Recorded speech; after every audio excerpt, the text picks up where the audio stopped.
Hey there, everyone. If you've been to Power Monkey Camp or you've been in the health and wellness space, then you no doubt have heard of Mike Molloy and his company M2 Performance Nutrition. Mike has been helping elite athletes, everyday people, and everyone in between dial in their nutrition so they can perform both in and outside of the gym. Now he's helping coaches and people just like you who are interested in the science behind sustainable nutrition by launching the ultimate resource for reliable, scientifically backed information to help you grow your knowledge base. If you're a fan of Mike's educational posts on social media, then you'll love his newest endeavor, The Inside Scoop.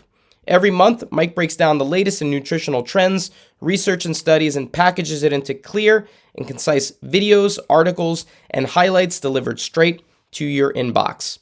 Say goodbye to misinformation and bro science overload and hello to insightful and applicable steps to better health and wellness. Stop worrying about the newest and sometimes scary health fads circling the internet. By using the Inside Scoop, you'll be able to distinguish credible protocols to use for yourself or your nutrition clients from all of the other noise out there. Join the Inside Scoop community today and unlock a world of trustworthy, relevant insights, plus access to exclusive athlete interviews and downloadable guides to help you on your nutrition coaching journey. Head to www.m2performancenutrition.com, that's M2 performancenutrition.com, and click on the Inside Scoop. Use promotional code PMC, all in caps, for a 30-day free trial. Welcome to the Power Monkey Podcast, where we chat with the best in the world of fitness about what they do. I'm your host, Dave Durante, with my co-host, Mike Service, and on today's episode, we have one of our favorites within the Power Monkey community, Dr. Mike Molloy, the owner and founder of M2 Performance Nutrition, which many of you probably have either heard of through this podcast or even work with them for your nutritional needs. They are incredible at what they do, and Mike is such a wealth of knowledge in so many different areas that we love having him on to discuss different topics. Today, we are talking about training for performance versus training for longevity. The idea of what it takes for the everyday athlete to optimize their training versus things looking different for the games competitor, the person looking to compete at a high level. Those two worlds are very different, and Mike is able to take us through the journey of some of the things that you might need to be thinking about if you're looking to compete versus if you're just looking to train for longevity. We hope you guys enjoy this one, and we hope you can take some things home and apply them to your own training, no matter what type of athlete you are. Enjoy.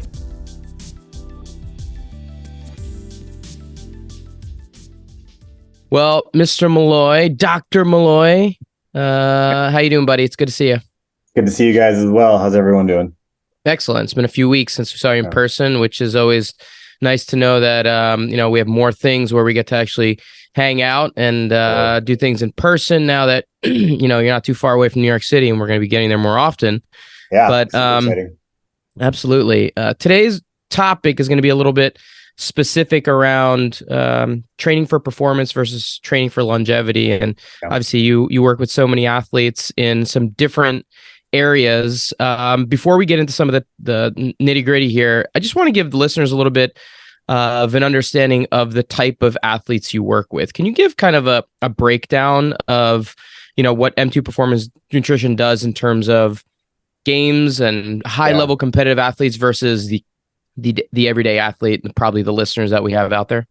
Yeah, for sure. So, I think the games level athletes that we work with, the Emma Lawsons, the Jack Farlows that you guys have had on here, they're certainly the high profile athletes, but they represent, sort of the very small tip of the sword of the athlete that we do work with, So the vast majority of the people in the M2 clientele roster are, people that want to use fitness to better their lives, live longer, healthier lives. And, nutrition is a huge part of that. So we help them optimize a lot of different aspects of their life associated with it, but they're not necessarily going out there to compete at the CrossFit Games. They're using fitness as something they enjoy and something that they know allows them to fulfill that larger goal of leading a long, full life. Yep. And so obviously we tackle that same thing, right? Working with an athlete that's trying to perfect their muscle up so they can do 50 unbroken so they can win an event at the CrossFit Games versus someone that's just trying to get upside down for the first time and say, hey, a handstand might help my shoulder health to be able to avoid injury and, be able to do this for the rest of their lives. So we kind of have a similar breakdown in terms of who we work with. But would you say that there are some What would you say the major similarities are between those groups? Because there's probably some significant differences that we can get into, For but sure, would you for say sure. some major similarities are between those very distinct groups? Yeah, absolutely. So regardless of whether or not you're training for elite performance or health, longevity, look better naked, something like that, there's definitely a core concept of things that you need to be paying attention to. So one would be we want to be making sure that we get enough protein into our diet. It's just really critical to have that baseline of sort of the building blocks that are responsible for building lean muscle mass, that drive a strong metabolism, that have a nice what we call thermic effective food. And that are satiating, right? So big four things that come out of protein there. The second thing overall would be making sure that we're eating a relatively high quality amount of food in our diet. So for the people that are more health and longevity focused, something like 80 to 85% of the calories that come into their body, we want to be minimally processed with lots of micronutrients. When you go to work with an elite athlete, the percentage of food that might be super high quality, fruits, veggies, nuts, seeds, potatoes, things like that, is going to decrease, but the absolute volume isn't. So they're going to still have fruits, veggies, sweet potatoes, all of those aspects, but they're also going to layer on top of that a lot of very simple foods that allow them to get to 4,000, 5,000, 6,000, 7,000 calories per day, because realistically, you can't get there just eating sort of a minimally processed diet. You'd be super full and your training wouldn't go very well. So those are two big things nutritionally. Moving outside of sort of pure nutrition, I think hydration needs are something that it gets really overlooked by a lot of people. That's important for athletic performance, but as general health as well. And last but not least, we should have Allison here for this, but sleep. Sleep is such a core component of everything that we do in life. And athletes or people that are chasing longevity, that's no different for them either. And so there's obviously some really good things in there for all of us to kind of be able to dive in a little bit deeper. But that component, it just kind of like struck me, because when I was living at the Olympic Training Center, I would have my meal that my nutritionist would kind of recommend, and my caloric intake was rather minimal compared to the swimmer and the triathletes who I was living with. And they would just destroy absurd, not just amount of food, but the kind of things that you would think an athlete shouldn't be eating. Yeah. And when you're saying those more processed foods need to basically increase as you are a higher level athlete, just to be able to get to the caloric intake that's necessary. How do you manage that? I mean, are there things that are kind of like, okay, you're not going to be able to get this from a potato, but we still want to look out for certain things that are probably better than others when it comes to filling out the rest of that calorie that you need? Absolutely. So, I mean, I think like the most famous example of like the athlete that you're talking about from a global perspective would be like the interviews that Michael Phelps did around when he was sort of at his peak, eating. I used to watch him eat. I used to watch him eat at the training center, and it was like 10,000, 12,000 calories a day, full pizzas, things of that nature, just covered with olive oil and everything. I think, from the perspective of working with elite level athletes at our sort of in our sport within CrossFit, it comes down to, helping them to find things that are relatively simple and easy to eat, that aren't going to be super filling or take a really long time to digest, that also are not going to massively inflame them or sort of cause any alternative health issues, right?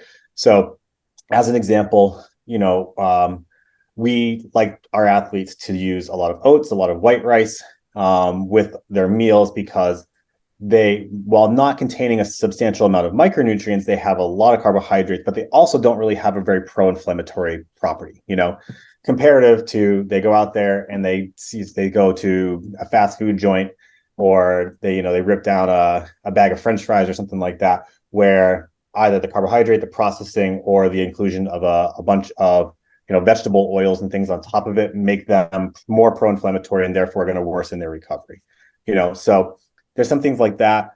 There's other aspects like we take our athletes and we often will recommend them to make high quality sort of like micronutrient rich smoothies. So imagine taking, their favorite yogurt of choice. Some of them do dairy, some of them do, the plant versions of that. And then putting in like a half a bag of frozen blueberries, blending them up, So they're getting a lot of carbohydrates, but they're also getting a ton of antioxidants, and then to be honest with you, as they approach like the peak of their training season, they are including carbohydrate powders and things of that nature to their training regimens to basically help, because they're in there for 2-3 hours at a time. And scientific evidence basically shows that anything beyond like 75, maybe 90 minutes, your training performance is going to start to suffer unless you start to bring some exogenous carbohydrates into that scene. So, Fraser was very famous for his Gatorade sludge. So he would jump like 6 or 7 scoops of Gatorade into a small amount of water, shake it up so he could get it down as fast as possible. Most people don't necessarily need something that intense, but will use, a cyclic dextran and get 60 grams of carbs into, 12 ounces of water as they're working between their training pieces, have them take that down such that they can get as much value out of every single minute that they're in their gym as possible, as opposed to, they're getting close to a 3-hour session. By the end, they're just kind of going through the motions. Are they really getting fitter from that? And the answer is probably no. So they should either, fuel that or stop and get out of the gym and go recover. You're reminding me of my harder training years and the joy that I had of consuming basically as many calories as I want. And then I always feel bad for Dave when he talks about he was on restricted calories. And then I'm actually like selfishly interested in this conversation because I would say I'm probably falling much more in line with a lot of our listeners now, where I don't want to say I'm less performance based, but I'm more longevity based. So I think that's been an adaptation that I've had to make. And here's where I'm curious to ask you a few questions is, let's say my 20s into my early 30s, it was nothing for me to eat 6,000 or 7,000 calories a day because I was still training relatively hard and my body seemed to handle it well. And now I'm having to like consciously allow myself to eat less, and Dave can confirm or deny if this is actually happening, because many Mike times does not eat less of anything, so I don't know how we go out to dinner like on a recent trip. I've seen you eat. Yeah. So I'm like, I'm working on that, but I am starting to realize that, I don't need to be focused on, packing on muscle or, eating enough calories to have like gains. But at the same time, wanting to have that consistency of, good caloric intake to maintain, a healthy level of energy that will keep me, in this nice, like balanced state. So I'm excited to keep talking about more of this. Yeah. I mean, I think as we age, there's a natural progression for many of us to start to add body weight like in a way that we don't necessarily intend or want to. And for a long time, there was thought processes around like, it's just a slowing of the metabolism.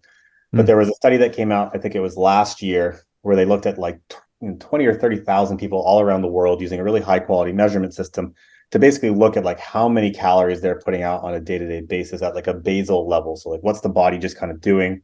And the surprising thing was that basically between the ages of 20 to 60, there was no clear decline in metabolism. So, it peaks really, really young when you're like a baby, and then it drops basically to around age 20, and then kind of goes into like this hyperglide state where there's not much change at like a population level all the way through 60, even for like women in the postmenopausal state, which is a really surprising finding. And then from like 60 on, you lose something like 3% of your metabolism every year until you croak, which sounds like a lot, but it actually isn't that bad. What changes, I think, for a lot of people is life. You have more responsibilities that generally going to cause you to move less and sit more throughout your day-to-day activity. And this combined with, increasing levels of stress as it relates to, like we just joke around an awful lot, like adulting is hard, Many people, including I'm sure the four of us at some point, have turned to food or alcohol or something like that to be like, whew, I'm just going to eat and enjoy this and kind of like take the edge off for a minute, whether it's a Snickers bar or whiskey or a glass of wine. And those things start to add up, right? So it's a compounding of a number of different factors that I think leads to a change. And so, you do have to start to become a little bit more conscious of your actions and your choices as you get older, simply because you're just not doing as much generally, and life is a lot more complicated when you're 30 or 40 as comparative to when you're 22, you know? Yeah. Dave, does that ring true for you?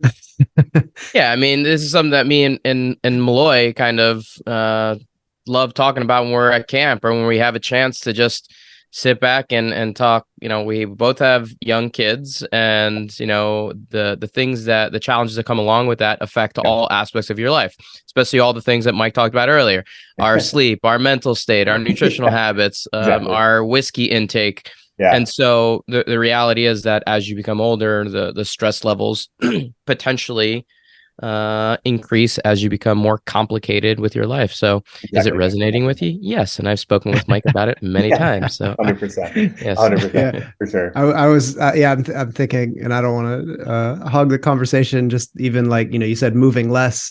And I'm like, man, my goal when I was a weightlifter was to move as little as possible, to conserve as much as energy as possible when I was training. And now I'm like, yeah, you're looking for steps, right? Hunting for steps every single day. Exactly, because I want 10,000 or 12,000 or whatever it might be.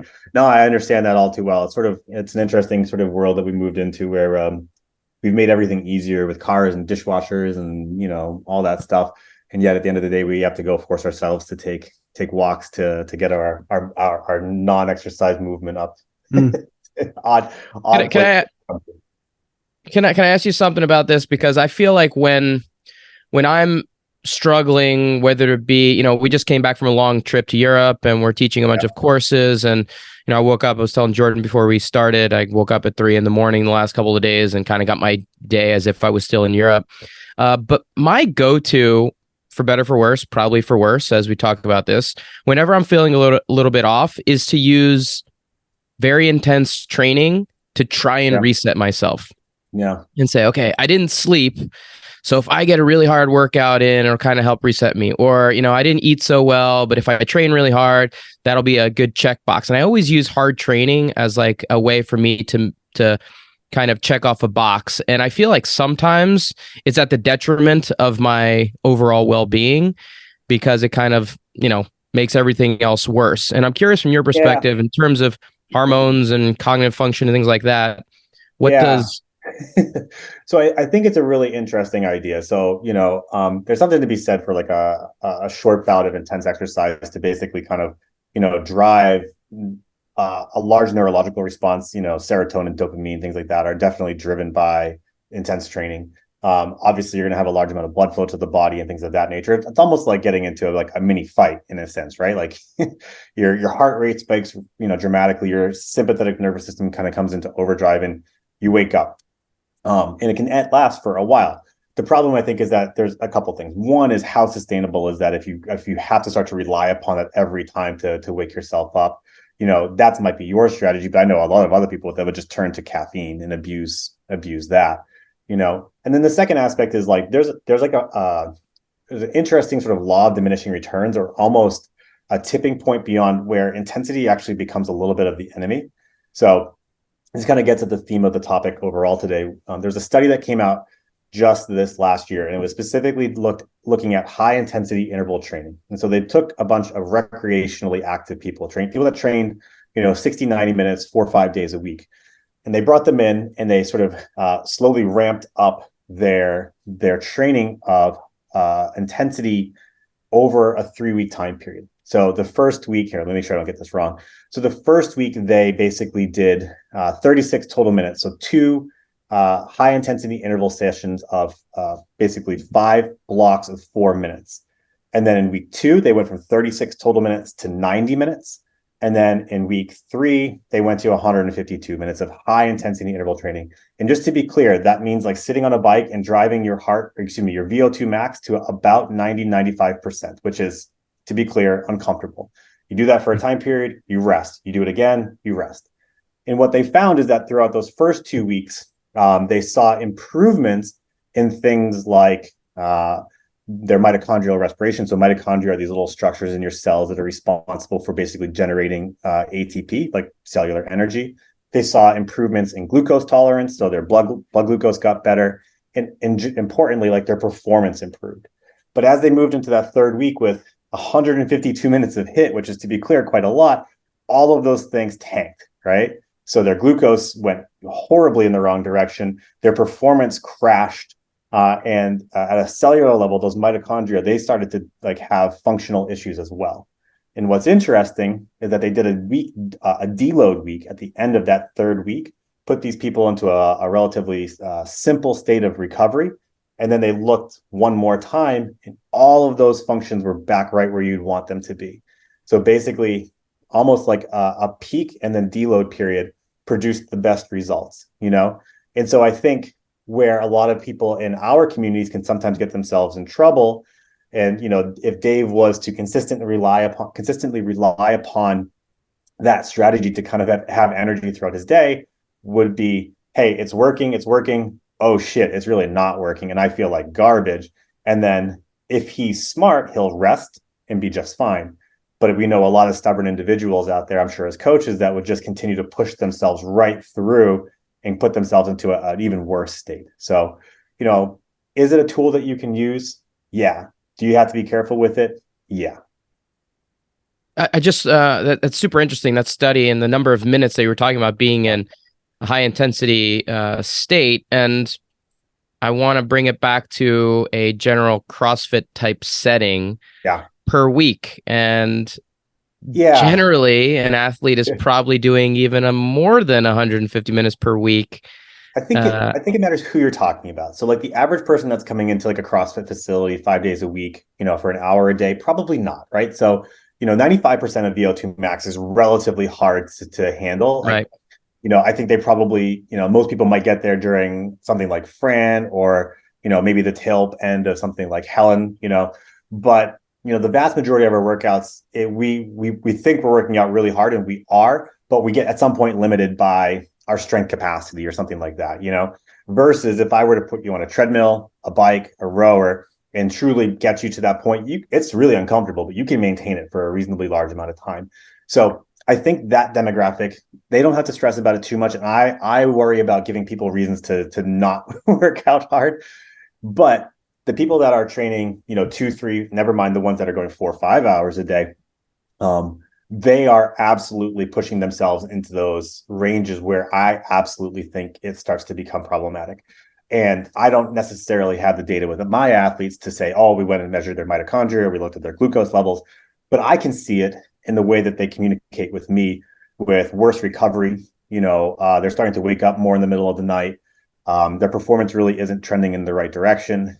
And if they have good coaching, you know, from a programming perspective, that's when, you know, the three of us will decide, okay, it's like, let's plug a deload week in here and get you backed off, you know? So I do think that there are people that are going to listen to this that do fall into that camp. I just want to make sure that we discriminate versus the average person coming into the gym, you know, for five days a week for an hour, where if it's smart programming, they're doing a solid warm-up, maybe some sort of skill acclimation period where they're going over the movements before they go and hit anywhere from like a 4 to 20 minute workout, where they may touch 95%, but they're not going to be there for the entire workout. Do you work with? Yeah, go for it, Jordan. So you said that people that do this might have, you know, reduced quality sleep, worse recovery, performance isn't really where it used to be. If they don't do a deload week and they continue to do this long term, what are the effects that you would see taking over at that point? Yeah, so I mean, this is a little bit of a leap, but in the paper that I was just talking about, where they looked at these mitochondrial functions and things like that of these recreational exercisers, they also looked at elite level track and field athletes, and they, in that case, didn't do all the same they didn't do all of the exact same analyses, but they gave them continuous blood glucose monitors. And what they found was that these elite athletes had clear periods of glucose dysregulation throughout their day that I think are emblematic or symbolic of the issues that we're talking about. And what was really interesting from my perspective is that a lot of these blood glucose drops, where they were going a lot lower than we would want them to be, were in the middle of the night, right in that window where I see people waking up and struggling to get back to sleep. And so to me, that indicates sort of a systemic physiological failure on some level to compensate to the stress response that they're generating. So I think that is, you know, a one very early red flag that, as an athlete, you need to start to pay attention to. We just had a post about it the other day on the M2 Instagram page, where we talked all about like how to use sleep as a way to say, okay, is my training, is my nutrition really in the place that it needs to be? So that would be one aspect. The other ones would just be like, from my perspective, the paper really shows nicely that your performance is going to start to decline. So maybe you have a coach that's saying, all right, you need to hold X pace for X minutes for these number of sets. If you're consistently unable to hold that pace, like, yeah, everybody has a bad day now and again, but if you're unable to consistently hold those paces that are being programmed for you, that's a problem, right? Especially if you sit there and you go, I know I can do this and I'm not able to right now. That to me indicates that, we have clear evidence that you're in this sort of like overreaching or overtraining state. Mike, do you work really closely with coaches of these athletes that are performing really? Because it seems like it's very easy to have a separation between those two worlds of what you're doing versus the programming, but clearly they work together. How tightly knit are you with, the coach of these athletes? It depends. So some coaches out there are really open to my feedback and my input through the athlete. So I'll relay messages through them, say, hey, listen, I want you to talk to your programming coach because I'm seeing some flags here that we need to address. And they'll go out and have that conversation, and the coach will, make adjustments or message me and say, hey, like, what are you seeing? What are you concerned about? And it's sort of like a tag team effort. Other coaches are sort of more siloed. They don't really want a lot of input. They have their own communication with their athlete. But I think the best ones out there are open to that feedback and incorporating it as you might imagine. Yep, absolutely. One more question on the study that you had referenced before I let Mike jump back in here. Was there an optimal amount of that 95% per week that was shown to be effective there, or no? I mean, is it not necessarily. And I think, I hope the authors of the study come back with a follow-up that starts to address that question of like, hey, what would happen if instead of using 3 weeks and increasing, close to 90 minutes of HIIT training per week? What if we spread that out? What if we accumulated over a slower time period? Mm-hmm. Or, what if we went a smaller jump instead of going all the way to 152 minutes? What would happen there? Right. It's hard to know, it's hard to do everything in a single study, but I think what we can start to learn is, we can learn that these are the signs, these are the symptoms to pay attention to when you're training at relatively high intensity. And your performance will be better off if you listen to them and take the necessary rest period. That's exactly what the study showed, is right. Like you peak, you overreach a little bit too far, you have a deload period. And as a result of that, you get the super compensation effect, which is really well known in the strength and training, strength and conditioning community. And then you're at your fittest level. And I think in general, that's what most high level coaches are trying to do with their athletes, right? So as they're peaking for semifinals, or especially for the CrossFit Games, they have a period where they know that they're pushing their athlete a little bit further than they probably can handle for long times. And then they rest, they deload, the athlete sort of has this super compensation effect, and then they can go out and perform their best. Mm-hmm. Tying it all back into my world is, if you want to be able to push both the training, the recovery, and that compensation effect as far as you possibly can, you need to come back to those 4 things we talked about at the start: protein, sleep, hydration, and good high quality food, in addition to both macro and micronutrient quality. Are there any supplements that you think, would you generally recommend people from the longevity side of things, not the performance side, that they include in those 4 pillars that you just mentioned? Yeah, so I think, I'm going to use the phrase that I always use when I talk about supplements. So supplements are supplements. They're never a replacement for any of those 4 things that are out there. But I think if you do have your nutrition, your hydration, and your sleep all dialed in, then the big one that I would lean into first and foremost would be an omega-3 supplement. So even if you're training with recreational levels of intensity, you are going to generate damage and inflammation as a result of that. It's not a bad thing. In fact, it's necessary to kind of get your adaptive response to that training. But shutting it off appropriately or maybe a better word would be decreasing it through a nice high quality omega-3 supplement seems like a beneficial thing to do. So that's number one. Number two, I think from a lifestyle perspective, is just making sure that your vitamin D levels are in a really optimal place. So we talk a lot in my world about making sure that they're above 50, closer to 75. I think it's picograms per deciliter or something like that. And not just falling into what's the normal range. So I have this whole thing with my subscription site where we talk about the difference between normal and optimal. And when you get a blood report, it basically is just showing you what's normal amongst the population, right? And as people that are chasing longevity, elite levels of health, you don't want to be normal, right? Like, just look around the world. Do you really want to be like what you're seeing out there as an average American, citizen? No, you want to be better than that. And so for the vast majority of those readings on a blood report, we want to look to a different range of optimal. And for something like vitamin D, which is so connected to immune health, cardiovascular disease, bone health, I could keep going. It's really critical to have that in the right spot.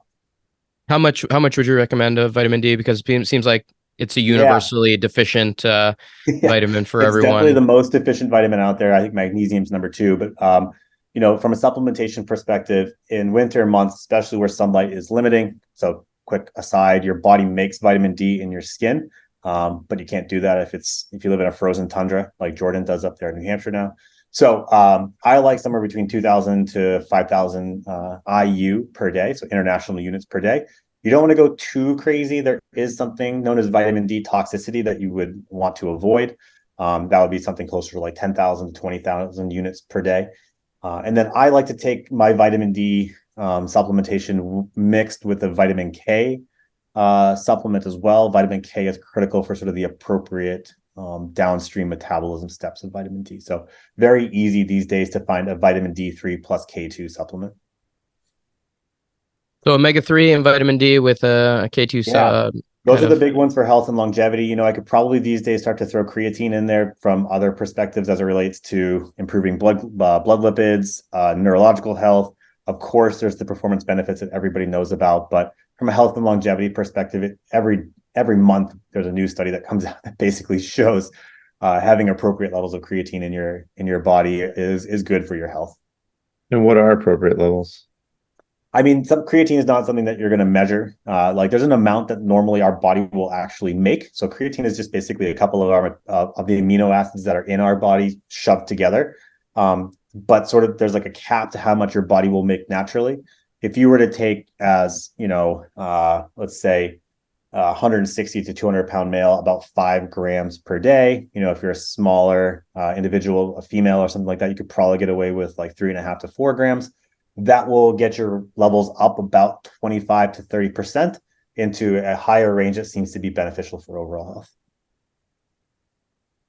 Now, I just want to talk about this, might kind of go back to the last topic we were discussing, but there's been so much conversation lately about the importance of zone 2 training versus zone 5 training. And I wanted to get your thoughts on this a little bit in terms of the value that comes along with zone 2 and maybe percentages per week where we can expect to find the most benefit in terms of distributing our fitness time between those zones. Yeah. So, I think zone 2 is a really quickly emerging research around sort of the benefits of it for basically cardiovascular health. And it's a low stress way to train your body, which I think has a lot of benefits in a world where everything is more and more stressful. So, the amount of training that I like to put into it for your average person is I like 2 sessions of anywhere from 20 to 30 minutes a week as sort of like a good baseline to start with, and use a modality that you enjoy doing it with, right? So I am not a natural runner. And so if I was to go out and try to do zone 2 running, I might find it rather difficult to actually do that. But you could pop me on a bike or a rower, and I can rather casually sit in that appropriate heart rate range and kind of just relax and enjoy it for what it is. If you don't want to go out and spend, money on a heart rate monitor, you can just basically think of it as a range of where could you easily have a conversational pace with somebody. So, I'm having a chat with you guys now. Could I still have this chat while breathing at a higher heart rate? yeah, I would have to pause every now and again, but I could still talk to you guys. If I get to a point where I really couldn't converse with you, I've blown zone 2 out of the water and I've kind of moved beyond it. So that's kind of like one simple way to kind of measure it without a monitor.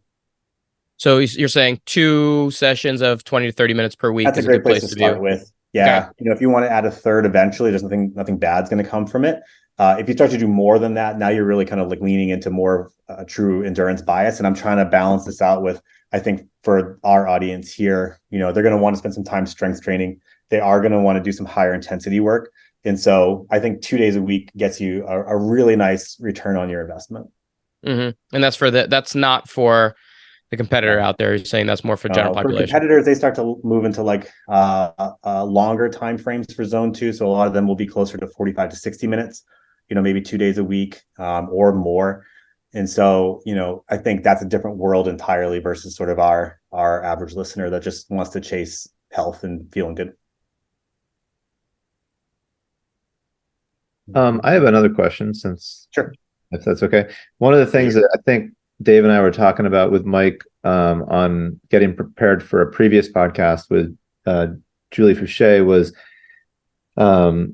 typically speaking, there's a correlation between people that are heavily muscled and having that be like not the most healthy thing long term for them in terms of, I guess, more morbidity and so forth. And so I'm curious to know, like, what's the ideal muscle composition or whatnot that you're looking for a person and looking for that longevity aspect to their training, as opposed to somebody who's going to the CrossFit Games who just wants more muscle as long as they can move properly with it. I would guess, and I don't know that there's evidence to suggest this, but my guess would be that this is sort of like an indirect correlation, right? So a direct correlation would be more muscle causes a decrease in longevity or a decrease in health, right?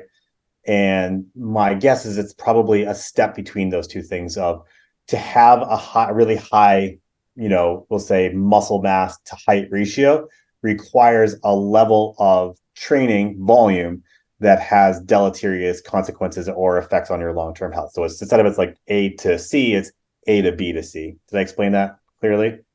So, I think that amount is going to differ a little bit from person to person, but there's a really cool resource out there you can find online. It's called the Fat-Free Mass Index. And I think if you just Google that, there's websites. And basically what you do is you plug in your age, your height, your weight. And if you have a rough approximation of your body fat percentage, you plug that in there as well. And what it'll do is it'll spit out basically a score as it relates to,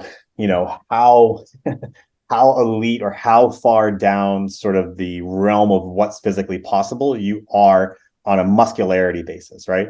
So the basic concept here is there is a limit to how big you can get while still staying lean in the absence of the use of anabolic steroids, right? So somebody like a Rich Froning would be like right on that line. And in fact, if you do the math for what I would assume Rich is, he falls right at a score of like 24, which is the line of physically possible. If you take somebody like just to be absurd, like you take a Ronnie Coleman or Jay Cutler, who clearly was very open with their abuse of steroids, they're closer to like a 30, and so that's a cool resource, I think, even if you're not trying to chase any of that like elite levels of body composition or athletic performance, to look on there and say, okay, hey, I'm 5'11", I'm 190 pounds, I'm 18% body fat, I have a score of 21. Like, that's really good, I'm doing a really good job with this. If I want to push closer to a 24, is it possible? Yeah, but I'm going to have to train 3-4 hours a day. That may have negative consequences on my health in the long run, All right. Muscle related practical question here for you, Mike. May or may not be for me. I'm going to say it's probably for a lot of the listeners out there. Sure. Jordan's been asking good questions like what are nice ranges and like what's ideal. So can you, 2-part question, can you give like a safe range of like, what should we be shooting for protein intake? Yeah. And then from that, and I am thinking to me specifically, that's one thing that I know, since I'm not competing and training full time anymore, I probably fall short on because I don't eat so much. So when I was eating, 5,000+ calories a day, it was no problem for me to eat. Goal. And now that I'm eating what I would say is like probably a better calorie Sure. number for my activity level. I think I'm always probably a little bit short, but then again, Yeah. I'm not always You certain. might be surprised. So I think, your average person who lives in the strength and conditioning world, the fitness world, would say, I want 1 gram of protein per pound of body weight. And that's certainly not a bad place to be. But there's a meta-analysis or a study that came out a few years ago now that looked at all the data that was out there. And what they found was this really strong correlation where the more and more you bring, is it this way better for you guys? Yeah. The more and more you bring your protein up, you get better and better muscle growth. And again, like to a point, muscle is a very good predictor of like decreased mortality and decreased morbidity because you're less likely to fall, you're less likely to break your hip, you have better glucose control, all of that stuff. And then at some point, it just sort of flatlines. You no longer see this benefit anymore. And it just kind of like the more protein you eat, there's no longer a benefit to building more muscle mass. And that inflection point between benefit and then equilibrium is 1.6 grams of protein per pound of body weight, which comes out to be something around the range of like 0.7 to 0.72 grams of protein per pound of body weight. So that's a lot lower. So like for, a guy your size, Mike, I'll assume you're like 170 pounds or so. That's probably something in the range of like 130 grams of protein to kind of like, I really max it out. And that's a lot lower than most people would think, but all of the true leaders in the field, not people like myself that do this for a coaching perspective, but people that live in a lab, that bring real human beings in, that are strength training, not just people off the street, but people that work really hard in the gym. This is their recommendation, and I often get a lot of questions or pushback from new athletes that I work with that are looking to build muscle mass where they're like, well, should I be eating more protein? And I'm like, it's not going to hurt you, but there's no benefit to it, right? Like it doesn't make for better gains to eat more and more and more and more protein. In fact, it's rather an inefficient way to get your calories in due to things like increased satiety and things like that. Just limits how much you can actually totally eat. So, again, I like for your average person, it's simple just to say 1 gram per pound of body weight, right? That's a good, easy thing. I want 185 pounds, 185 grams of protein, right? Versus sitting there and having to like write out the math for it. But the actual biology out there is a little bit lower, ironically. Okay. Yeah, no, that's, oh, sorry, Dave. I was just gonna say that's, Go for it, Mike. Yeah, no, that's helpful. And I would hope helpful for people that are listening. And then, also for, being kind to the people that you're around. Too much protein doesn't make you too much protein, the greatest roommate. Have so some protein farts for sure. Yeah, exactly. So no, this is good. So Marie will thank you for there you go. Now I can cut the protein a little bit.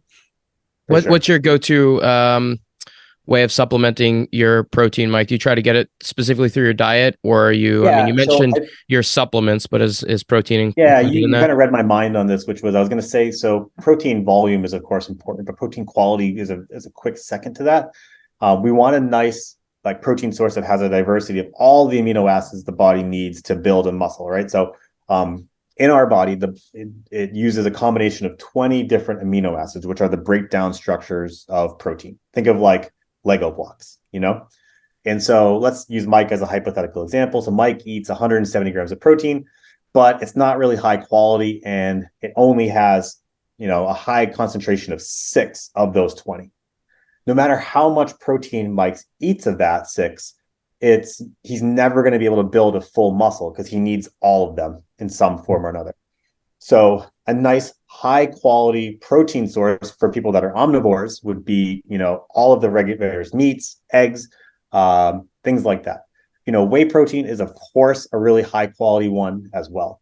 Now, good news, if you're out there and you're a vegetarian or more appropriately a vegan athlete, there are some really cool studies that have come out lately that basically show that plant protein, while being not quite as good of a protein quality source, specifically as it relates to these 20 amino acids, as long as you eat enough total protein, there is enough diversity in there over the long term, over 12, 16, 52 weeks, for you to still reach sort of the maximal muscle protein building goals. So that's, I think, a really good thing for athletes to hear. I don't know if I understood that correctly, and I want to make sure that that point is made. You're saying that vegan proteins do not cover all 20 of those necessity amino acids normally, Or you're saying that they... So think of it like this. So if we gave like protein sources a score, right? So chicken breast, fish, red meat, those would be like, A plus, right?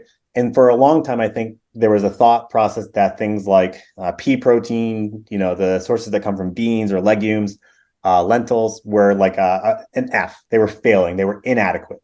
And what we now know is that they're more like a C minus or a C. They get the job done, not quite as effectively as a whey protein might, but at the end of the day, as long as you're still meeting your protein goal, as long as you're eating that, like, let's say for Mike's case, we'll say 140, 150 grams of protein, there's enough diversity in there that it gets the job done, which is really good news, I think, for the vegan athletes. The problem, this is going off on a tangent, the typical problem is that to get to that range for a vegan athlete in the absence of any supplementation, they usually end up eating so much fiber due to using things like beans and stuff like that to reach those numbers, that they get bloating, they get gas, they get a lot of discomfort, and then they start to remove those things from their diet. And now they're simply not eating enough protein overall. So that's where something like a pea protein supplement can come in and get the job done. If you explaining that the second time, Dave? Yes. Yeah, I got it. Okay. Thank you. If you have that plant-based protein and then supplement the supplement with something like essential amino acids, can that help shore it all up so that you're not having potentially you get a higher score, so to speak? Yeah, absolutely. So that's ironically what a lot of the vegan protein supplements out there do. So they'll take, a pea protein and then they'll add leucine, which is one of the critical ones for driving muscle protein synthesis. They'll add, 2 grams of it per serving into the container so that they can have sort of the maximum effect from it. So yeah, that's exactly how it's done. So, Mike, last little thing from me here. For the recreational athlete, as you get a little bit older, all of us kind of falling into that category. Is there a recommendation around the training aspect, amount of time necessary to be in the gym to make it optimal? I mean, we talked a little bit about the amount of time spent in zone 2. We talked about the amount of time that's beneficial from a zone 5 perspective. But I'm looking at you as kind of an ideal situation here. Like, you're really good. Like, you're incredibly fit. You have all this knowledge in terms of how to balance things out. What does it look like from your perspective? What do you train like on a weekly basis and say, hey, where I'm at right now, this is kind of optimal for what I got going on? Yeah, for sure. So I don't think there's necessarily like clear studies to answer this question. So we do have to kind of lean into more sort of anecdotal evidence. And I do exactly that. So, I train 2 days a week of zone 2. I do 4 days a week of a really strength biased program. So, some pure strength. So something like more along the lines of how Service would train, looking to get, move more weight on a barbell, mixed with a couple of days like for each. So one lower and one upper body day of more of a hypertrophy based training, right? So the goal to build a larger muscle on purpose. The other 2 days of strength training, I'll do some strength, and then I will, on top of that, layer some higher intensity, more CrossFit style training to basically try and stimulate those anaerobic muscle fibers a little bit more. And I think putting it all together, you've got the Z2 work, which is really there to build an aerobic base and hit some of those fibers that, Chris Hinshaw or Jason Leiden will talk about. You've got the strength training, which is really there to drive the muscle fibers that are responsible for moving as much muscle mass or much weight as possible, And then you have, 1-2 days a week that are really high intensity to stimulate that anaerobic pathway, to push your heart rate to a range where it's not comfortable. And there's health benefits to that as well that we haven't necessarily had a huge chance to talk about either. So I try to do a mixture of all of it, where, to get to your question of like doing this while aging, if we were having this conversation 10 years ago, the amount of training that I was doing would be substantially higher. And the ratio of intensity would have been a lot higher, because one, my life stress was a lot lower. Two, my ability to recover was a lot higher simply from an aging perspective, right? Like the body was better able to handle that load.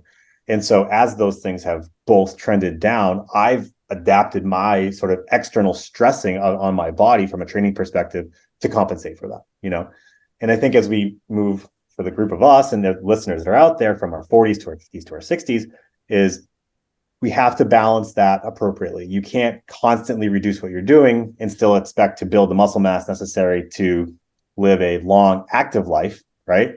If you did that, you may get to a point where you never train, and then you live a long, miserable life of never moving and never being able to do anything on your own, right? Versus if we can find that sweet spot of, 45, 60 minutes, 4 or 5 days a week, hitting these different energy pathways, once or twice per week, we can both extend our lifespan, but also extend the quality of our life. I think it was ironically Greg Glassman who said, like, my worst fear is, living to 150 and going into a nursing home at 75. Like, how miserable of an experience would that be? And so I think that's sort of the balance here. Longevity is great, but we need to balance the quality of life aspect of that as well. Yeah, I think Dr. Pitatia was calling it that marginal decade, pushing it out as far as possible and maintaining that level of physical competency for as long as possible. So basically what I got from what you said there is, as we age, the level of strength training should stay relatively high, just for the purposes of, comparatively to zone 2, zone train, intensity training. The level of strength training that we need to keep high. I know Mike probably likes hearing that, but maybe we can incorporate body weight training into that as well. I absolutely think I was just going to say, I would consider that equally capable of generating appropriate response as it relates to what we're looking for as we age, from the perspective of, body weight training, from a range of motion, joint, like moving your joints fully. Coming back to the conversations that you and I heard, Dave, from Kelly up at the New England Coaches Summit, like talking about how important that is really to be able to operate in those end ranges such that when you unintentionally stress them, you're not going there for the first time and then pop, going to injure yourself. I think that's what we're learning at the most sort of basic level, is the training that we do preventing us from truly hurting ourselves and like having a serious injury is the most important thing as it relates to longevity. Because there's nothing that's going to be a better predictor of your demise and falling down when you have no ability to control it and breaking your hip, right? Like, that is a great sign that you're going to die relatively soon, So the longer we can push that off, the better. Yeah. Mike, you're like, I think the word you had in there was, again, like quality. So it's like, if you're focused on quality, it seems like the result will end up being the longevity that you're best able to get to. And in the same sense in training, if you're focused on quality training, then you're probably going to progress to a pretty high level to what you're able to, if you're focused on that quality. And then kind of the same in the diet. And I'm just commandeering the conversation because it hits so true to what I'm always trying to tell everybody. Like, let's say in their weightlifting or their strength training, like everybody is so focused on the top end, like the 100%, that they're not paying attention to the things that they can actually control or manipulate with good quality, which are usually like those 70 to 80% numbers. And then that makes me think about, things I hear you talk about all the time. It's like, it's not a matter of if you cheat a little bit on your diet, like quote unquote diet, or if you have like a glass of wine. It's like, what is the majority of your consumption look like? Is it high quality? What does the majority of your training look like? Does it look like nice range of motion, controlled, like what you're doing? And I would hope that like maybe our resident meatheads that are out there, they didn't just hear Mike say like, go just bang iron 4 days a week, because if it looks like garbage, it's not helping you. But if you go in and do a great body workout with Dave, like that's a strength workout, and that's going to be very healthy for you and lead you where you want to go. Yeah, I think the analogy would be the person who eats so cleanly in their mind, I'll use the word clean in air quotes, that every Friday or Saturday they have to go eat a pizza and have a bottle of wine because they quote unquote earned it. And the person that goes into the gym with Dave or with you and does, hasn't trained their handstand push-ups in like a week or 2 weeks, And now all of a sudden they go and do 100 wall facing ones looking like garbage, right? Like they're doing an extreme amount of job to their detriment, right? In both of those cases, versus backing it off, having some level of moderation, therefore allowing them to build a higher quality end game versus all or nothing, right? So yeah. Amen. Mike, Dr. Mike here. I appreciate the time, buddy. We all do. Every time we speak, I learn something new, and it's always refreshing to talk to somebody who, spends their time in the nutrition world, and you can speak to so many different topics at such a high level. I think it's just a testament to your knowledge base across the board, and I think that's why you're so good at what you do. But where can people find more information about what you got going on? Yeah, for sure. So, the best place always to start our Instagram account, M2 Performance Nutrition.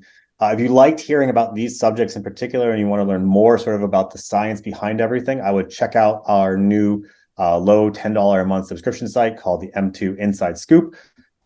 Basically 5 or so articles or videos a month where I break down the new cutting edge research that's coming out into something that a person without a PhD in molecular biology can understand. We've had a really good response to that so far. And so, yeah, I would encourage you to check that out as well. Amazing. And like I said, hopefully we get a chance to see you again soon. We'll be on the East Coast not that long from now. But if it comes to it, we'll probably see you in the spring at next Power Monkey Camp at the end of April. Mike, thanks so much for the time, buddy. We always appreciate it. Anytime, guys. For all the listeners out there, please be sure to head over to powermonkeyfitness.com for upcoming services and events. Check out our Instagram pages for regular teaching and technical content at Power Monkey Fitness, at Dave Durante, and at Mike Service. On behalf of Power Monkey Fitness, we're your hosts. I'm Dave Durante with my co-host Mike Service and Jordan Samuel. And until next time, thank you all for listening.